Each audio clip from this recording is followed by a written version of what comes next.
Jaipur.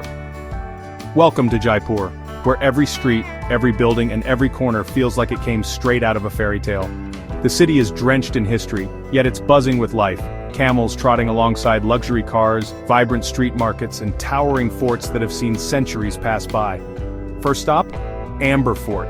You don't just visit this place, you experience it. Ride an elephant up the cobbled path, or take a jeep if you prefer speed. Once inside, it's a maze of mirror halls, hidden passageways, and jaw-dropping courtyards. Then, there's Hawa Mahal, the Palace of Winds.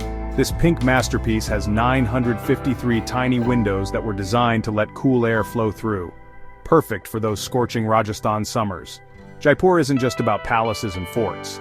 Take a rickshaw ride through the Johari Bazaar, where streets are lined with shops selling everything from gemstones to colorful fabrics. Feeling adventurous? Try dal bati churma, a Rajasthani delicacy that's an explosion of flavors. And for the grand finale, head to Nahargarh Fort for sunset. Watching the city lights flicker from the top, it's the kind of view you won't forget.